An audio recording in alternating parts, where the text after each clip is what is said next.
Good evening, I'm Alex Truth. And I'm Maya Clarity. Welcome to Truth Report. Tonight, we're pulling back the curtain on something most Americans don't realize is happening right under their noses. We're talking about surveillance capitalism in two very different forms, one that watches your wallet, and one that watches everything else.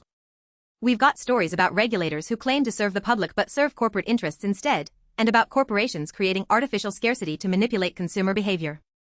And when you connect these dots, you'll see a disturbing pattern about who really controls our choices. Let's start in Arkansas, where 3 government appointees just made a decision that's going to hit thousands of families right in their monthly budget. And they did it while a winter storm was bearing down, hoping nobody would notice. According to reporting from CleanTechnica, on January 23, the Arkansas Public Service Commission approved a massive 23% electricity rate increase for SWEPCO customers across northwest Arkansas. That's not a typo, 23%. Now, let me be clear about what that means for a typical household. If you're paying $150 a month right now, you're about to pay $184. That's over $400 more per year coming straight out of your pocket. For low-income families already struggling with inflation, this could be the difference between keeping the heat on or choosing which meals to skip. And here's where it gets interesting from an investigative standpoint. The timing wasn't accidental. These 3 governor-appointed commissioners, and we need to emphasize they weren't elected by the people they're supposed to serve, made this announcement yesterday as the entire region was focused on an impending winter storm. Classic Friday news dump strategy, except they didn't even wait for Friday. They buried this under a weather emergency. That's the first red flag that tells you they knew this decision would be deeply unpopular. And they had every reason to know it would be unpopular, Alex. More than 600 public comments were submitted opposing this rate increase. There were 2 hours of testimony against it. The commissioners themselves acknowledged, and I'm quoting here, the immense public outcry. 600 comments. 2 hours of testimony. Immense public outcry. And what did these commissioners do? They approved it anyway. So let's ask the obvious question, who are they really serving? Let's look at who benefits. SWEPCO, that's Southwestern Electric Power Company, is a subsidiary of American Electric Power, one of the largest electric utilities in the United States with over $17 billion in annual revenue. They asked for this increase partly to support the Flint Creek coal plant. And here's where we need to stop and really examine what's happening. Flint Creek is nearly 50 years old. It's an aging coal facility that Arkansans have already been paying to support for 4 decades. According to Sierra Club organizer Cameron Rackley, Arkansas customers have paid hundreds of millions of dollars over those 4 decades keeping this plant running. But it gets worse. In 2023 alone, just 1 year, Arkansans paid over $13.6 million in health costs due to pollution from this coal plant. That's respiratory diseases, asthma, heart conditions. Those are real people, real medical bills, real suffering. So Arkansas families have already paid hundreds of millions to keep this plant operational, they're already paying millions more in health costs from its pollution, and now SWEPCO wants them to pay 23% more to continue propping it up. Meanwhile, solar and wind energy are now among the cheapest forms of energy available. The economics don't make sense unless you understand the real game being played here. This isn't about providing affordable, reliable electricity to Arkansas families. This is about protecting a legacy asset, a coal plant that's on SWEPCO's books. They've got capital invested in that facility, and they want customers to keep paying for it even as it becomes obsolete. This is what regulatory capture looks like in practice. The Arkansas PSC is supposed to regulate utilities in the public interest. But when governor-appointed commissioners ignore 600 public comments and approve a 23% rate hike to prop up a 50-year-old coal plant that's poisoning the people it serves, whose interest are they really protecting? And to their minimal credit, the commissioners did order SWEPCO to file reports on efforts to plan for the retirement of Flint Creek. But notice what they didn't do, they didn't condition the rate increase on actually retiring the plant. They didn't say you can raise rates if you transition to cheaper, cleaner energy. They just approved the increase and asked for some paperwork. That's the illusion of accountability. It looks like they're doing something, but functionally, SWEPCO gets exactly what it wanted. Higher rates, continued operation of an aging coal plant, and the commissioners can tell the public they're monitoring the situation. This is a form of economic surveillance, Alex. SWEPCO and the PSC are watching Arkansas families, calculating exactly how much they can extract before people start defaulting on their bills or leaving the state. They know these customers have no alternative, you can't just switch electricity providers in most of Arkansas. It's a captive market. And that brings us to our second story, which on the surface seems completely unrelated. But stay with us, because the pattern is the same. We're talking about the 2027 Chevrolet Bolt EV, which just went on sale this month at a starting price of $28,595. According to reporting from Electrek, the new Bolt is hitting dealerships right now. It's got a 262-mile EPA range, 150 kilowatt DC fast charging, vehicle-to-home capability, and it uses lithium iron phosphate battery chemistry from CATL. By all accounts, it's a solid, affordable electric vehicle. So what's the problem? Well, General Motors is already telling consumers this is available, for a limited time only. Bloomberg reported the production window is approximately 18 months, though GM hasn't officially confirmed that timeline. Think about what that means. GM is launching a brand new vehicle, actually a refresh of their popular Bolt that was discontinued in 2023, and before the first customers even take delivery, they're already announcing it won't last. They're creating artificial scarcity. And this isn't GM's first time playing this game with the Bolt. The original version was retired in 2023 despite strong sales performance. Why? Because it used a first-generation EV platform instead of GM's newer Ultium system. But here's what that really means: the old Bolt was too affordable and too successful. Let me break down the economics. The original Bolt undercut most competitors on price and was actually making electric vehicles accessible to middle-class buyers, not just wealthy early adopters. But GM's strategic focus has been on high-margin trucks and luxury EVs, vehicles with $60,000, $70,000, $80,000 price tags where they make substantially more profit per unit. So they killed a vehicle people loved and could actually afford, then waited 3 years while EV adoption slowed and consumers begged for affordable options. Now they bring it back, slap a limited time label on it, and start the artificial scarcity game all over again. And notice the psychology here. When you tell consumers something is limited time only, what happens? You create urgency. You push people to make quick decisions without fully researching alternatives.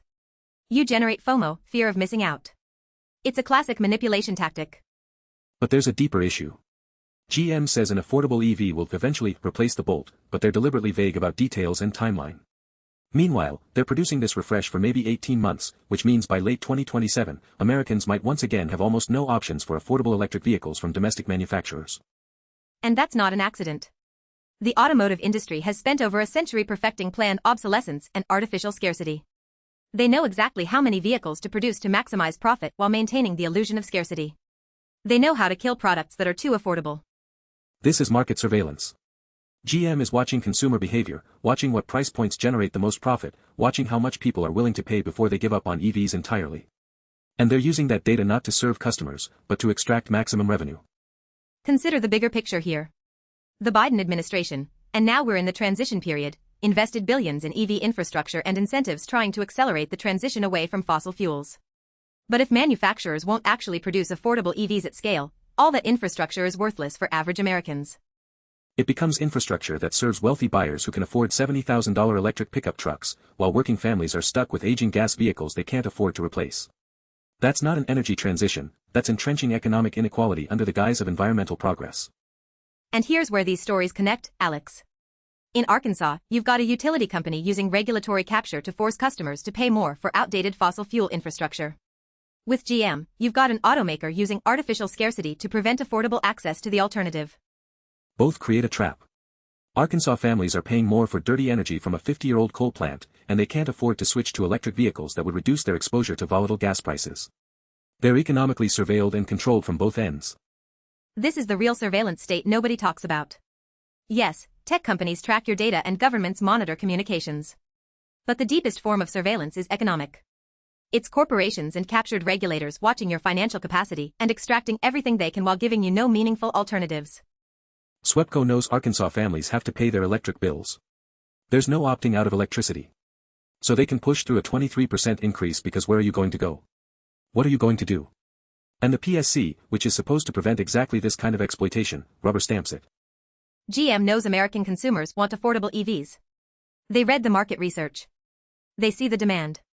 But instead of meeting that demand, they create artificial scarcity because they can make more money selling fewer vehicles at higher prices to wealthier buyers. And consumers have almost no alternatives because the entire industry operates the same way. This is what unchecked corporate power looks like. It's not just about high prices, it's about the systematic removal of choice, the creation of captive markets, and the use of government-granted monopolies or regulatory capture to enforce it all. And both stories share another common thread, the illusion of progress while maintaining harmful status quo. The Arkansas PSC asks for reports on retiring the coal plant but approves the rate increase anyway. GM brings back an affordable EV but immediately announces it won't last, preserving their strategy of pushing expensive vehicles. It's performative action designed to pacify critics without actually changing the underlying power structure. And most media coverage treats these as separate, isolated incidents, a rate increase here, a product launch there, without connecting them to the broader pattern. But when you step back and look at the pattern, it's clear. This is economic surveillance and control. Corporations and captured regulators are monitoring our capacity to pay, our lack of alternatives, and our dependence on essential services and products. Then they optimize their extraction accordingly. In Arkansas, they timed the announcement during a winter storm hoping people wouldn't notice. That's not just PR strategy, that's deliberate obfuscation. They're literally hoping that an emergency weather event will distract the public from an economic assault on their wallets. And with the Bolt, they're engineering scarcity in a market crying out for affordable options. The message is clear: we'll give you what we want to sell you, not what you actually need. And if you don't like it, too bad, you don't have meaningful alternatives. So what do we do about this? Because here's the thing, this isn't inevitable. This is the result of specific policy choices and regulatory failures. The Arkansas PSC could reject rate increases that prop up obsolete coal plants. Federal regulators could crack down on artificial scarcity and planned obsolescence in the auto industry. The first step is recognizing what's happening. When you see a rate increase, ask who benefits.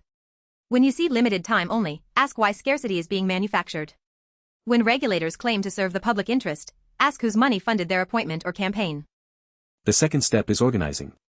Those 600 public comments in Arkansas. That's the beginning. But it can't stop at comments. It needs to become sustained pressure, alternative candidates for the PSC, legislation requiring elected rather than appointed commissioners, and spotlight on every decision they make. For consumers dealing with artificial scarcity in the auto market, it means demanding transparency. Why exactly is the Bolt limited? What would it take to make it permanent? Can we get those commitments in writing? And if GM won't provide affordable EVs at scale, should they continue receiving federal subsidies and tax incentives? These are companies that have benefited enormously from public investment, utility monopolies, auto industry bailouts, EV infrastructure funding. If they're going to take public money, they need to serve the public interest, not just shareholder profit. And we need to start calling regulatory capture what it is: corruption. It might be legal corruption, but when government appointees consistently rule against overwhelming public opposition to benefit corporations, that's not legitimate governance. That's a rigged system. The surveillance here isn't about cameras and data collection, it's about corporations and regulators watching us, learning our breaking points, and pushing right up to the edge of what we'll tolerate. They're betting we won't connect these dots, we won't organize, and we won't demand better. But here's what they're forgetting: every exploitative system eventually pushes too far. That 23% rate increase in Arkansas? It's going to radicalize some of those 600 people who submitted comments. Some of them are going to realize commenting isn't enough and start organizing for real change. And every time GM or another automaker plays the artificial scarcity game, more consumers realize the market isn't actually free, it's carefully manipulated to serve corporate interests. That realization is dangerous to the status quo because once you see it, you can't unsee it. So let's make sure people see it. The Arkansas PSC meets regularly and those meetings are public. Their decisions affect millions of dollars in utility bills. That deserves the same scrutiny we give to school boards and city councils. Show up. Record it. Share what happens. And when you're shopping for a vehicle, electric or otherwise, ask questions. Why is this limited? What's your long-term production plan? If you discontinue this, what replaces it and at what price? Make them explain the artificial scarcity. Make them own it publicly. Because sunlight is still the best disinfectant. These practices thrive in obscurity, in the assumption that regular people won't pay attention to regulatory meetings or connect corporate decisions to broader patterns. Our job as journalists, and your job as citizens, is to make sure that doesn't happen. The truth is, we have more power than they want us to realize. Arkansas families could organize bill payment strikes. EV shoppers could coordinate to only buy from manufacturers committed to long-term affordable production. Workers at these companies could blow whistles on internal decisions prioritizing profit over public good. But that power only matters if we exercise it. And we only exercise it when we understand what's really happening. That's why these stories matter. Not because a rate increase or a limited production vehicle is inherently scandalous, but because they reveal the system underneath, the economic surveillance and control that shapes our daily lives. Tonight we've shown you two examples, one in Arkansas energy markets, one in the automotive industry. But this pattern extends everywhere. Prescription drug pricing. Housing markets. Student loans. Broadband internet access. Food distribution. Every essential service or product has been financialized and optimized for extraction. And in every case, you'll find the same elements: regulatory capture or absence, artificial scarcity, elimination of alternatives, and constant monitoring of how much they can take before we break. That's the surveillance that matters most, not what you search online, but how much you can pay and how little choice you'll accept. The companies doing this aren't evil masterminds, they're just following the incentive structure of quarterly capitalism taken to its logical extreme. When the only thing that matters is next quarter's profits and share price, everything else becomes a variable to optimize, including human well-being. But we can change those incentives through regulation, through organized consumer action, through voting for people who understand regulatory capture and will fight it, and through building alternative systems that prioritize people over profit. It won't be easy. The forces benefiting from the current system are powerful, well-funded, and deeply entrenched. They'll call any reform anti-business or socialist or whatever label they think will scare people. But remember, they wouldn't fight so hard if they didn't have something to lose. And what they have to lose is a system that lets them extract wealth from captive populations while providing the minimum viable service or product. They have to lose the ability to ignore 600 public comments and do whatever benefits their bottom line. They should lose that.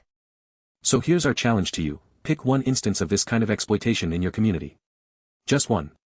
Maybe it's utility rates, maybe it's local internet monopolies, maybe it's something else entirely. Research it. Find out who makes the decisions. Show up to meetings. Ask uncomfortable questions. Because the antidote to surveillance, economic or otherwise, is transparency and accountability. They watch us to figure out how to exploit us. We need to watch them to figure out how to stop it. And then we need to act on what we learn. That's the real truth report, not just exposing what's wrong, but pointing toward what we can do about it. The system wants you to feel powerless, to think these decisions are inevitable, to believe you can't change anything. That's a lie designed to keep you passive. The 600 people who commented in Arkansas aren't powerless. The consumers demanding affordable EVs aren't powerless. You aren't powerless. But power you don't exercise might as well not exist. So exercise it. We'll keep doing this work, connecting the dots, showing the patterns, and calling out the exploitation wherever we find it. But journalism alone won't fix this. It takes all of us understanding the game being played and refusing to keep playing by their rules. Thanks for watching Truth Report. I'm Maya Clarity. And I'm Alex Truth. Stay informed, stay angry, and stay active. We'll see you next time.